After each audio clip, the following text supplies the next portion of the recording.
Hey y'all, Jeremy James here, the Bourbon Realtor, coming at you from Barstools Bourbon with another bourbon review, whiskey review, whatever you want to call it, because today, just like last week, we're looking at Jack Daniels. Today we're looking at the Triple Mash.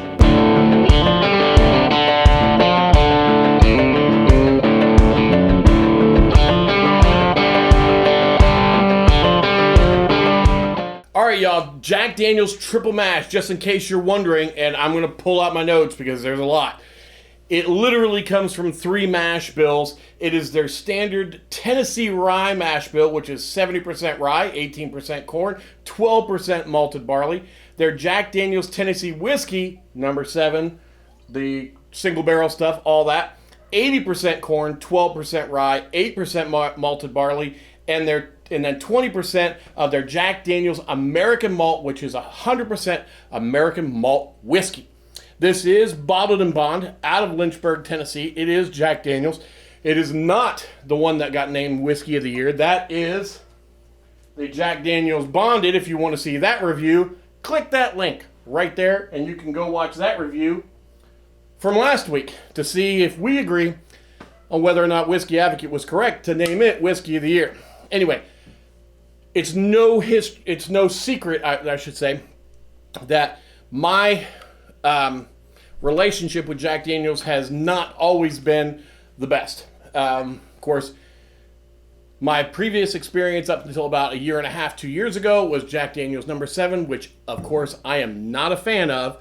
But the single barrels and so forth, I got turned on to by our good friend Jeremy Pattison, aka Whiskey-Fi, from Australia, and he absolutely loves them. Turned me on to them. I fell in love. Probably my favorite Jack Daniels expression is the single barrel proof, and that is phenomenal. I have yet to be able to get my hands on the single barrel proof rye. I would like to do that, but have not been able to at this time. Seems to be a little squirrely trying to get a hold of that one.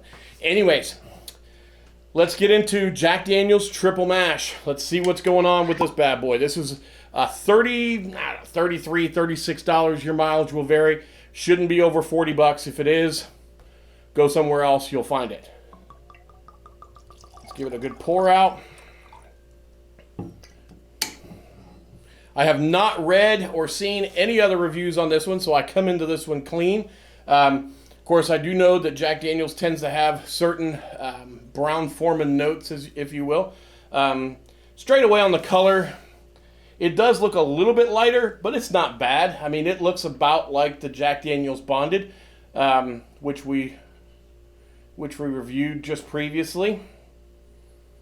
It's got kind of a nice dark beer note, if you will. Maybe like a Sam Adams or something like that. Maybe not even that dark, but not too bad. Legs seem somewhat diffused, but they're there. Somewhat oily on the glass.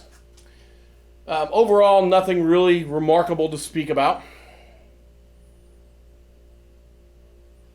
All right, so on the nose on this one straight away, I'm getting more grassy grain notes. Definitely getting much more of that malted barley. That tends to not be a real favorite nose characteristic with a lot of bourbon fans. We've seen that lately with different whiskeys and bourbons that have flipped that rye and that malted barley percentage in their mash bills.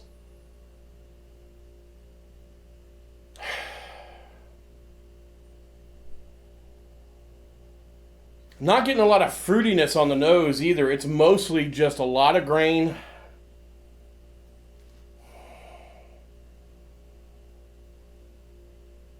There's maybe a hint of caramel down in there, some oakiness as well, but mostly it's very grain forward, very malty, not chocolatey malty either. Just a lot of just big grains. All right, let's see what it's about.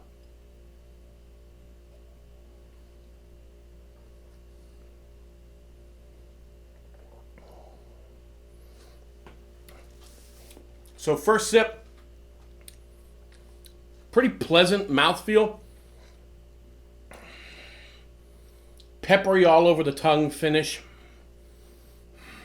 Lingering. I got a lot of smoke, toffees, some chocolate notes in there as well.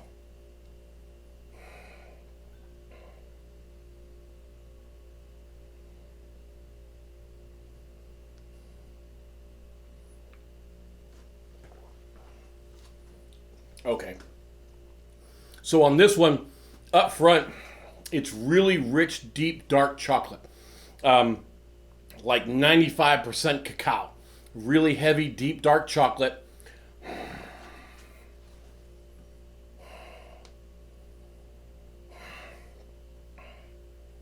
I'm getting maybe a little bit of that cocoa note on the nose.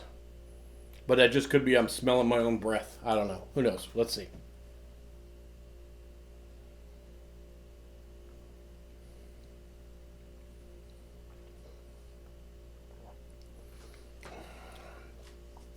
This one's very much mocha forward. Not a lot of rye notes in it. Of course, 70% corn. It's got a decent amount of sweetness that's in there too. This one, honestly, starts and finishes better, I believe, than the bonded. I don't know why this one wasn't named over the bonded, but to me, I prefer this one.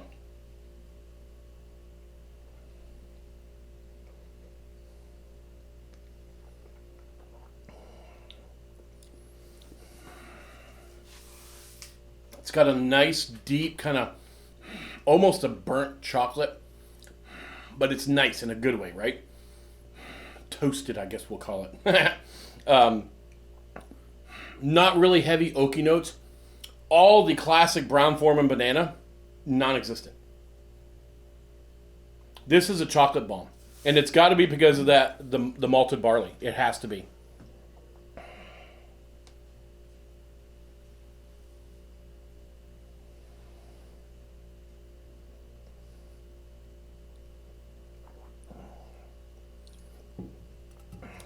Got a little bit of kind of peppery stinginess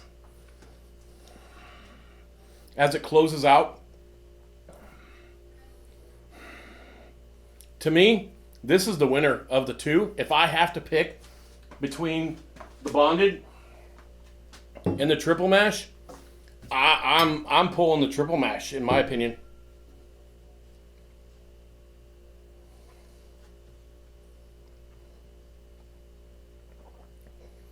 They both taste fairly young, but this one has more depth of flavor. The bonded, just, I don't think it holds up to where the triple mash is. Maybe it's just because I like chocolate notes, I like sweeter profiles. Maybe that's why I like this one better.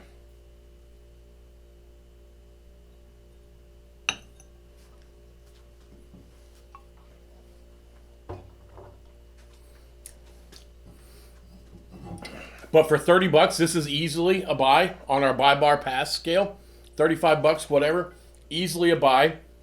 Not a bad sipper. It's $35. I mean, come on.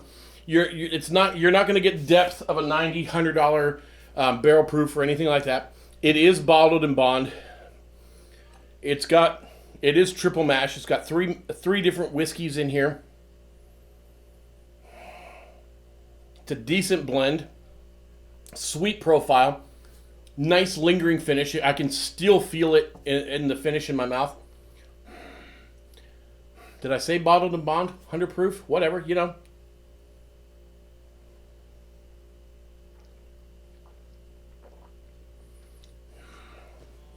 I'm not getting cherry cordials or anything like that. It's just really a lot of deep, dark, heavy chocolates with some smokiness in there. I'm not even going to say toffee, but like a smoked chocolate, maybe almost like salted chocolate or something along those lines. Yeah.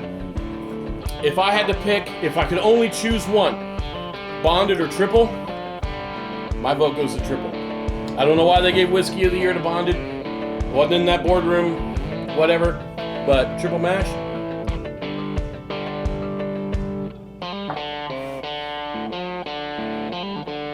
I'll take it over blended. I'm Jeremy James, the Bourbon Realtor. This has been Barstools Bourbon. We'll see you all next time.